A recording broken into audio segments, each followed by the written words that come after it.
Welcome back to the Art Business Podcast and another audio deep dive. Today we're going to be talking about something that's, well, frankly, it's a little bit disturbing, but it's also really important, so we need to talk about it. We're going to be looking at the intersection of art and finance, and specifically the case of Jho Low and his alleged use of fine art as a tool for money laundering in connection with the 1MDB scandal. This is a case that I find really fascinating because it really exemplifies how the art market can be manipulated and exploited for personal gain.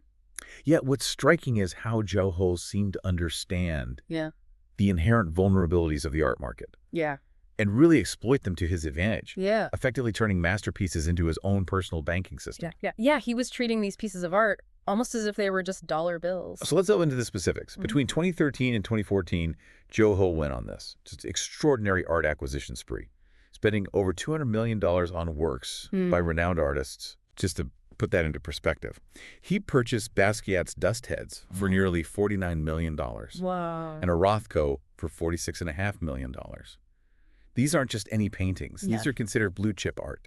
And that term blue chip art is really important for people to understand because it refers to artists that have a proven track record of their work selling for high prices at auction. It's kind of like blue chip stocks in the stock market. They're the most reliable performers in the art world. Exactly. So you're talking about artists like Picasso, Warhol, and in this case, Basquiat. And the source of these funds. Right. Where do you get all this money? Well, the funds were allegedly siphoned from 1MDB, which was a Malaysian sovereign wealth fund that was meant to be used for economic development projects.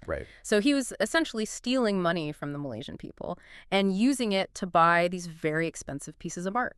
And to further complicate matters, he used this complex network of offshore companies. Can you explain how those work? Yeah, so offshore companies are companies that are set up in jurisdictions with very low tax rates and very minimal financial regulations. These are often called tax havens.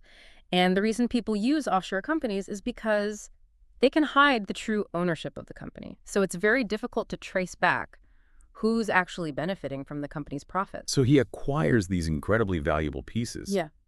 Then what? What was his end game? Well, his strategy seems to have had two main components. On the one hand, these artworks served as status symbols. Owning these prominent pieces really enhanced his image and projected this aura of legitimacy and wealth. But on the other hand, and perhaps more importantly, these artworks functioned as highly portable stores of value. Unlike traditional financial assets, art can be easily transported, and it was subject to far less regulations than the financial markets at the time. I see. So he wasn't just collecting art. He was using it strategically to move money around the globe. Exactly. And that's where this analogy of art as a personal banking system comes in. Low could leverage these artworks in a web of financial transactions. He could use them as collateral for loans, potentially using that loan money for other purposes, and effectively washing the original funds.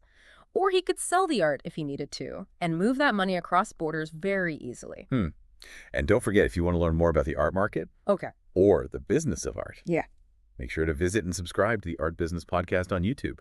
Another key part of Low's scheme was that he exploited the art market's lack of transparency. He cultivated relationships with individuals at Sotheby's private sales department and with various art dealers.